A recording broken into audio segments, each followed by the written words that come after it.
ഒരു ക്രൈം, ആ ക്രൈമുമായി ബന്ധപ്പെട്ട് അന്വേഷണങ്ങൾ നടക്കുന്നു, കുറ്റവാളികളെ കണ്ടെത്തുന്നു. ഒരു ഇൻവെസ്റ്റിഗേറ്റീവ് ത്രില്ലർ ജോണർ എന്നൊക്കെ പറയാൻ പറ്റും. ഈ ജോണറിൽ നമ്മൾ സിനിമ ചെയ്യുന്ന സമയത്ത് തീർച്ചയായിട്ടും അതിൽ ഉൾപ്പെടുത്തേണ്ടതായിട്ടുള്ള 2-3 ഘടകങ്ങളുണ്ട്.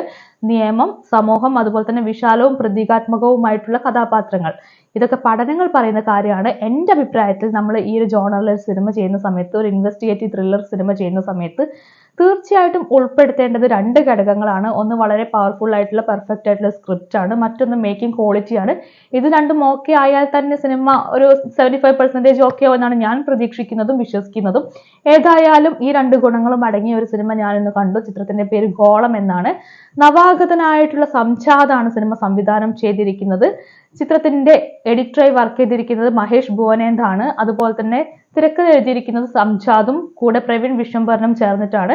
വിജയിയാണ് ഛായാഗ്രഹനായിട്ട് വർക്ക് ചെയ്തിരിക്കുന്നത്. മാത്രമല്ല സംഗീത സംവിധായകനായി വർക്ക് ചെയ്തിരിക്കുന്നത് എബി ആൽവിൻ തോമസ് ആണ്. എനിക്ക് സിനിമ മൊത്തത്തിൽ വർക്കായിട്ടുണ്ട്, എനിക്ക് ഇഷ്ടപ്പെട്ടിട്ടുണ്ട്. നമ്മളൊരു ഇൻവെസ്റ്റിഗേറ്റീവ് ത്രില്ലർ സിനിമയൊക്കെ എടുക്കുമ്പോൾ കോടികൾ മുടക്കി സിനിമയിൽ നിന്ന് എടുത്തിട്ട് കാര്യമില്ല. കോടികൾ മുടക്കിയാലും ലക്ഷങ്ങൾ മുടക്കിയാലും ആ എടുക്കുന്ന സാധനം അത് എത്രത്തോളം പെർഫെക്റ്റ് ആണോ എന്നതിലാണ് കാര്യം.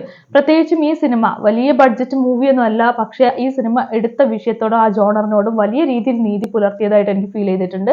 ഒരുപാട് അറിയുന്ന ആർട്ടിസ്റ്റുകളൊന്നുമില്ല. ദിലീഷ് പോത്തൻ, സണ്ണി വെയിൻ, ചിന്നു ചാന്ദിനി, അതുപോലെ തന്നെ നമുക്കറിയുന്ന കുറച്ച് അലൻസിറെ പോലുള്ള കുറച്ച് ആർട്ടിസ്റ്റുകൾ മാത്രമേ ഇതിൽ വന്നിട്ടുള്ളൂ. ബാക്കി എല്ലാവരും പുതുമുഖങ്ങളാണ്. പലരെയും നമുക്കറിയില്ല, നമ്മൾ കണ്ടിട്ടില്ല. അതൊന്നും ഇവിടെ ഒരു വിഷയമല്ല. കാരണം സിനിമ നന്നായി എടുത്തിട്ടുണ്ട്. പ്രത്യേകിച്ചും ഈ സിനിമയിലെ ഒരു പ്രധാന വെല്ലുവിളി എന്ന് പറയുന്നത് ഒറ്റ ലൊക്കേഷനിലാണ് കാര്യമായിട്ട് സിനിമയുടെ കഥ പറഞ്ഞു പോകുന്നത്. ലൊക്കേഷൻ ഷിഫ്റ്റ് ഒന്നും അധികം വരുന്നില്ല. ഈ ഒരൊറ്റ ലൊക്കേഷനകത്ത് നിന്നിട്ട്, ഒരു റൂമിനകത്ത് നിന്നിട്ട് പ്രേക്ഷകരെ ഒട്ടും ബോറടിപ്പിക്കാണ്ട് സിനിമയുടെ കഥ പറയാൻ കഴിഞ്ഞിട്ടുണ്ട്. അത് വലിയൊരു കാര്യമാണ്. പ്രത്യേകിച്ച് ഫസ്റ്റ് ഹാഫ് വരേക്കും സിനിമ കാര്യമായിട്ട് ആ ഒരു ഒരൊറ്റ ലൊക്കേഷനിലാണ് പോകുന്നത്. അവിടെ നടക്കുന്ന ഒരു കൊലപാതകം, അതിന്റെ പുറത്ത് വരുന്ന അന്വേഷണങ്ങൾ, കാര്യങ്ങളൊക്കെയാണ് വന്നു പോകുന്നത്. എവിടെയും ഒരിടത്ത് പോലും ആരെയും ബോറടിപ്പിച്ചിട്ടില്ല.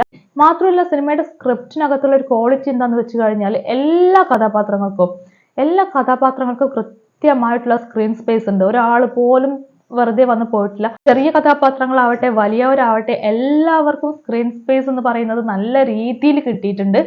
അത് കിട്ടിയെന്ന് മാത്രമല്ല, സിനിമയുടെ നിഗൂഢതയാണെങ്കിലും അല്ലെങ്കിൽ അന്വേഷണങ്ങൾക്കൊക്കെ ഓരോരോ സാധ്യതകളിലേക്ക് എത്തിക്കുന്നത് ഇതിലെ ഓരോരോ കഥാപാത്രങ്ങളാണ്. സിനിമയിലെ നായകനായി അഭിനയിച്ചിരിക്കുന്നത് രഞ്ജിത്ത് സജീവാണ്. പോലീസ് ഉദ്യോഗസ്ഥനായിട്ടുള്ള ASP സന്ദീപ് എന്ന് പറയുന്ന കഥാപാത്രമാണ് രഞ്ജിത്ത് ചെയ്തിരിക്കുന്നത്.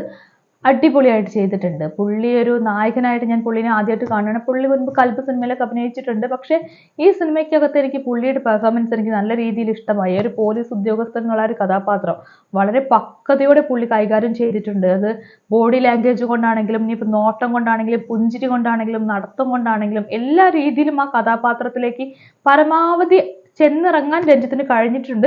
പുള്ളിയ കഥാപാത്രം നന്നായി തന്നെ ചെയ്തിട്ടുണ്ട്. മലയാളത്തിൽ ഇത്രയും പെർഫെക്റ്റ് ആയിട്ട് പോലീസ് വേഷങ്ങൾ കൈകാര്യം ചെയ്യുന്ന നടന്മാർ നിലവിൽ കുറവാണ്. ഏതായാലും പുള്ളിയുടെ ഒരു കഥാപാത്രം നന്നായി എന്ന് മാത്രമല്ല, പുള്ളി കൂടുതൽ ശ്രദ്ധിക്കപ്പെടാനുള്ള സാധ്യതയും കാണുന്നുണ്ട്. അതുപോലെ തന്നെ ദിലീഷ് പോത്തൻ ചെയ്ത കഥാപാത്രമാണെങ്കിലും, ചിന്നു ചാന്ദിനി ചെയ്ത കഥാപാത്രമാണെങ്കിലും, ഈ പറയുന്ന പുതുമുഖങ്ങളായവർ ചെയ്ത കഥാപാത്രമാണെങ്കിലും എല്ലാവരും നന്നായി ചെയ്തിട്ടുണ്ട്. സിനിമയുടെ ചെറിയൊരു പോരായ്മ അല്ലെങ്കിൽ പരിമിതിയായിട്ട് എനിക്ക് ഫീൽ ചെയ്തിട്ടുള്ള ഒരു കാര്യം എന്താണെന്ന് വെച്ചാൽ, ഇൻവെസ്റ്റിഗേറ്റീവ് ത്രില്ലർ സിനിമയാണെങ്കിൽ പോലും ഇൻവെസ്റ്റിഗേഷൻ കാര്യങ്ങൾക്ക് വേണ്ടിയിട്ടല്ല ഈ സിനിമയുടെ സ്ക്രിപ്റ്റ് മാക്സിമം ഉപയോഗിച്ചിരിക്കുന്നത്. ഇൻവെസ്റ്റിഗേഷനേക്കാൾ കൂടുതൽ സിനിമ പറയുന്നത് പ്രതികളുടെ ലൈഫാണ്. അവരെന്തുകൊണ്ട് കുറ്റങ്ങൾ ചെയ്തു, കുറ്റങ്ങൾ ചെയ്യാനുള്ള അവരുടെ കാരണം എന്താണ്, പ്രചോദനം എന്താണ്, പ്രേരണ എന്താണ് തുടങ്ങിയ കാര്യങ്ങളൊക്കെയാണ് പറഞ്ഞുകൊണ്ടിരിക്കുന്നത്. അത് പറയാൻ വേണ്ടിയിട്ട് പെട്ടെന്ന് ഇൻവെസ്റ്റിഗേഷനൊക്കെ അവസാനിപ്പിച്ചതുപോലെ എനിക്ക് തോന്നിയിരുന്നു. അതായത് പെട്ടെന്ന് പ്രതികളിലേക്ക് നമ്മുടെ പോലീസ് ഉദ്യോഗസ്ഥൻ പെട്ടെന്ന് എത്തി എന്നുള്ളത് ഒരു പോരായ്മയായിട്ട് എനിക്ക് തോന്നി. അല്ലെങ്കിൽ പ്രതികളിലേക്ക് എത്താൻ വേണ്ടിയിട്ടുള്ള കാര്യങ്ങൾ വളരെ പെട്ടെന്ന് തന്നെ അങ്ങ് സ്ക്രിപ്റ്റിൽ ഉൾപ്പെടുത്തിയതുപോലെയൊക്കെ എനിക്ക് തോന്നി. മാത്രമല്ല ഇതിൽ ഫ്ലാഷ് ബാക്ക് ആയിട്ട് പ്രതികളുടെ കാരണങ്ങൾ, എന്തുകൊണ്ട് അവർ കുറ്റം ചെയ്തു തുടങ്ങിയ കാരണങ്ങൾ കാണിക്കുന്നുണ്ട്. ആ കാരണം കണ്ടു കഴിഞ്ഞാൽ അത് പെട്ടെന്ന് മനസ്സിൽ നിന്ന് പോകുമെന്ന് എനിക്ക് തോന്നുന്നില്ല.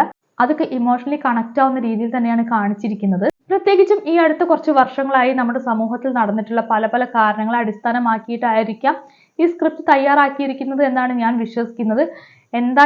ഏതായാലും അത് നമ്മളെ കുറച്ചൊക്കെ വിഷമിപ്പിക്കും, അല്ലെങ്കിൽ കുറച്ചൊക്കെ ചിന്തിപ്പിക്കും, കുറച്ചൊക്കെ ആശങ്ക നമ്മളുടെ ഉള്ളിലേക്ക് ഉണ്ടാക്കും എന്നുള്ള കാര്യം ഉറപ്പ് തന്നെയാണ്. ഒരു ത്രില്ലർ മൂവി എന്ന് പറയുന്നതിനോടൊപ്പം തന്നെ പ്രേക്ഷകരുമായി ഇമോഷണലി കണക്ട് ചെയ്യാൻ കൂടി ഈ സിനിമയ്ക്ക് ഒരുപാട് സാധിച്ചിട്ടുണ്ട്. ത്രില്ലർ സിനിമകൾക്ക് തീർച്ചയായിട്ടും അതിൻ്റെതായിട്ടുള്ള ഒരു മേക്കിംഗ് സ്റ്റൈൽ ഉണ്ട്. ആ ഒരു മേക്കിംഗ് സ്റ്റൈലിന്റെ രസച്ചരട് മുറിയാത്ത വിധത്തിൽ കാഴ്ചാനുഭവത്തെ നഷ്ടപ്പെടുത്താത്ത വിധത്തിലാണ് ഇതിന്റെ എഡിറ്റിംഗ് നിർവഹിച്ചിരിക്കുന്നത്. കട്ട്സ് ഒക്കെ അടിപൊളിയായിട്ട് അവർ ചെയ്തിട്ടുണ്ട്. എനിക്ക് എഡിറ്റിംഗ് ഒക്കെ എനിക്ക് ഇഷ്ടമായിട്ടുണ്ട്. പശ്ചാത്തല സംഗീതവും അതുപോലെ തന്നെയാണ്. ത്രില്ലർ മൂഡിലേക്ക് പ്രേക്ഷകരെ കൊണ്ടുപോകാൻ പശ്ചാത്തല സംഗീതത്തിനും ഒരുപാട് സാധിച്ചിട്ടുണ്ട്. നിങ്ങൾ ത്രില്ലർ സിനിമകൾ ഇഷ്ടപ്പെടുന്നവരാണെങ്കിൽ, അതിന്റെ ആവേശവും സസ്പെൻസും എല്ലാം ഇഷ്ടപ്പെടുന്നവരാണെങ്കിൽ നിങ്ങൾക്ക് തീർച്ചയായിട്ടും ഗോളം എന്ന സിനിമ കാണാൻ പറ്റും. ആ സിനിമ നിങ്ങളെ നിരാശപ്പെടുത്തില്ല.